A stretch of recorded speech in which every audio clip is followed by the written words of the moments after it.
Let's talk about selecting a project life cycle for a project. All projects are not the same. Some comes with big amount of uncertainties about the scope, budget, resources, and others are where things are pretty much predictable. So how do we decide a respective life cycle for a project? And primarily, how do we decide which type of projects should be using Agile? So before we get into a project life cycle, let's discuss two type of processes and how do we control those two type of processes. The first process is defined process, which is a pretty much simple where it's like a production system where things are in operations. You have a predictable inputs, you have a predictable steps, and you produce a predictable output. It's like a defined operation. And if you want to control those operations, if you want to control those defined processes, you can definitely control by asking at what time the output is getting produced and how much cost it is taking, because you want to control the time and cost, you want to increase the operational efficiency. So in case of things are pretty defined, your focus goes towards variance, towards conformation of to the standards, and ensuring the operational efficiency. Then there are other type of processes which are empirical processes. These empirical processes are applied when we are not clear about the inputs which we need to produce the desired goal. Even we are not even clear about what is needed at the end from this particular process. So this type of process is like we want to increase sales by 20% by using a better conversion or a better layout in at our website. We don't know exactly what should be the target layout, because we can only know when we experiment with our set of customers. It's an empirical process. It may be done in 3 months, it may take 4 months, but we do have a time range in mind, but it's difficult to predict exactly how much time it will take. We do have a budget in mind, but it's again difficult to predict exactly how much money it will take. So in such kind of processes, we run some iterations, we run some exploration cycles, and we learn from those explorations and we apply those learning and we move forward. Now, problem with an empirical process is it's not possible to control them by time variance, cost variance, and by controlling the output, because the output is not yet defined. You will figure it out what the output is needed. So that brings in another problem. How do we ensure that team is focused enough, the team is aligned enough towards the goal when they are following empirical process and when we can't use those operational efficiency matrices to control it? So the solution comes with 3 things which helps us in controlling empirical process. And these 3 things are transparency, inspection, and adaptation. So transparency, make sure that whatever is going on inside this box is transparent to all the stakeholders. Stakeholders can come and see what's going on inside. You put a lot of visual indicators on board. You show the status, you show the learning, you show all risk, you show what has been the progress by now. Everything is transparent.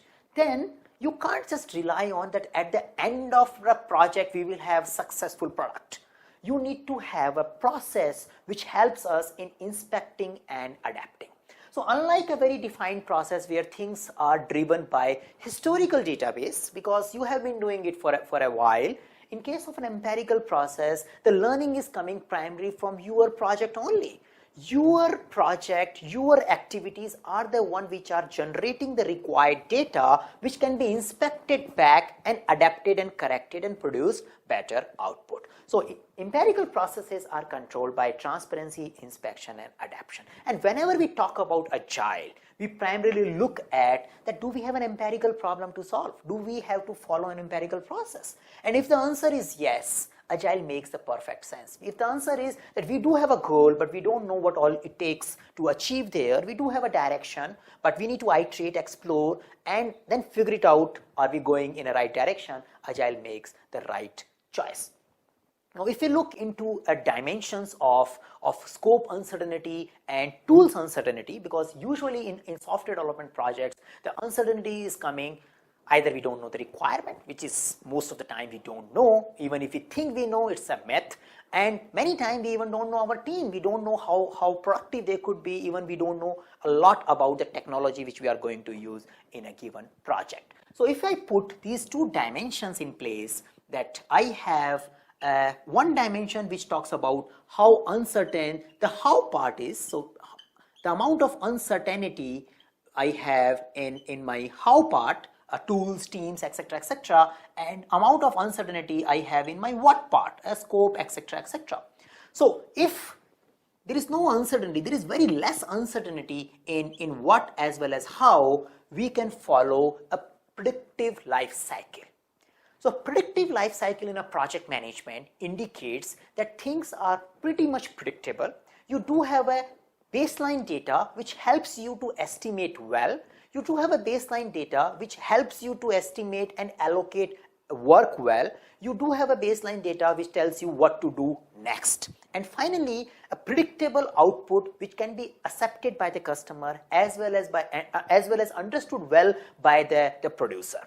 So if you have that situation, you can use predictive life cycle. Now, if things are not predictive, you may need to iterate again and again, and that comes the second type of life cycle, which is iterative. So we have an iterative life cycle where we talk about planned rework. In a predictive life cycle, we don't even plan that things which we are planning today is going to be changed. We think of that whatever we are forecasting is going to be reality after 2-3 months. In case of iterative, we don't plan the complete project. We run a one exploration cycle. We execute that exploration cycle well. Means in a 1-year project, you may make a one iteration of 3 months or 2 months, and you do everything in that 1 or 2 months. You plan that iteration well, and finally whatever comes, you show it to the customers and you take the feedback in account, and then you move next. So when things are not much certain, you follow a bit iterative process. When things are more uncertain, you increase the frequency of that iterative things. Rather than waiting for 2 months, 3 months, you learn on a weekly basis. Rather than making a plan which are kind of certain for 2-3 months, you only make plans for 2 weeks or maximum 4 weeks. And that is a life cycle which we use called adaptive life cycle. So it is like an agile environment where we are adapting. Why you are adapting so fast? Why you are doing so much rework? Because we are solving an empirical problem. Whenever we iterate, whenever we show things, we remain open for the change. We are inviting changes. We are inviting rework. But that rework is cheaper because we are doing it now. If we don't invite that rework today, we end up producing something which doesn't sell, because we are not clear what is needed at the end. And in order to reduce that risk, in order to reduce the wastage of big investment, we iterate. And in adaptive, we iterate very, very fastly, means in a very, very shorter batch cycle, and we show those results to the customers and take those feedbacks in account and move next. So if our what and how part is uncertain, and if you are dealing with a new product development, your what is definitely uncertain. Many times I come up with the discussions in organizations as well as in trainings. People talk about that we have a defined requirement. Should we use agile? We are developing a new product. Now, assuming you have a defined requirement for a new product itself is a big myth, or itself is a big mistake, because you don't know what is needed till the time you really see it. It's a very abstract concept. And once you have a feeling of it, then only you can tell what is needed. So that's a myth, that if you are in a new product development. But the another problem is all the projects, you may have a one project which is lying here, you may have a one project which is lying here, and even in an adaptive cycle, you may have a one project lying here. Now, you may think that, okay, all three can be applied agile. Yes, they can be applied agile, but the type of agile or rigor of inspect and adapt may be different. As your uncertainties goes high, your iteration length should become shorter. If things are certain for a long duration, you can work with a bigger batch size. Now, exact process is not recommended. We don't have a very defined adaptive life cycle which tells you that this is how it has to be done. Why? Because it's not a defined process. The adaptive life cycle also needs to be adapted. When you follow a particular way of doing things and you do an inspect on adapt, not only on product but also on a process, and by inspecting and adapting, you create a better way, a better approach for solving your project management problem as well. So adaptive life cycle does expect you to adapt even for your project management related activities. So this is all I wanted to talk about, giving you a context that which type of projects are suitable for Agile.